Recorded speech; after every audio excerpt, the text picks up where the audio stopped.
नमस्कार. न्यूज 24 परभणी वार्तामध्ये आपले स्वागत. मी शिवाजी चव्हाण. पाहूयात आजच्या ठळक घडामोडी.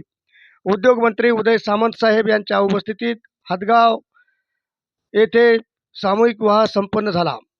नांदेड जिल्ह्यातील हदगाव हिमायतनगरचे लोकप्रिय आमदार श्री बाबूरावजी कदम पाटील कोहळीकर यांनी सामाजिक कुटुंबावरील विवाहाच्या खर्चाचा वाढता भार कमी व्हावा, साधेपणातून सामाजिक ऐक्य व बंधुभावाचा आदर्श निर्माण व्हावा, अशा पवित्र उद्देशाने आमदार बाबूरावजी कोहळीकर यांनी हदगाव येथे सामूहिक विवाह सोहळ्याचे आयोजन केले होते.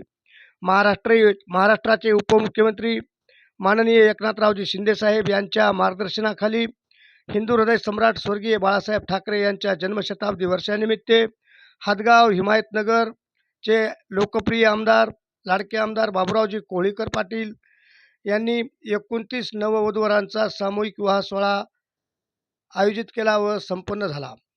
यावेळी या मंगलप्रसंगी उद्योगमंत्री उदय सामंत साहेब, खासदार हेमंतभाऊ पाटील, आमदार संतोषभाऊ बांगर, माजी खासदार शिवाजीरावजी माने, माजी आमदार उत्तमरावजी मुळे साहेब, युवा सेना जिल्हाप्रमुख रामभाऊ कदम साहेब, शिवसेना नेते धोंडूदादा धोंडगेताई आदी मान्यवर उपस्थित होते.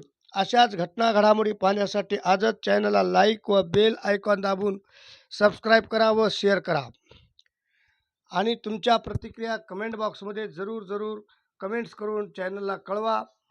सामूहिक विवाह सोहळा यशस्वी करण्याकरता हदगाव हिमायतनगरचे सर्व शिवसैनिक, शिवसेना पदाधिकारी, नेते यांनी विशेष परिश्रम घेऊन सामूहिक विवाह सोहळा यशस्वी केला.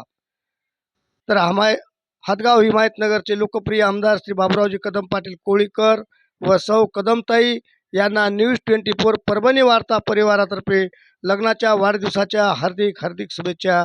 हॅपी ॲनिव्हर्सरी डे साहेब. आजच्या ठळक घडामोडी संपल्या. पुन्हा भेटूयात पुढील बातमीपत्रात. तोपर्यंत नमस्कार.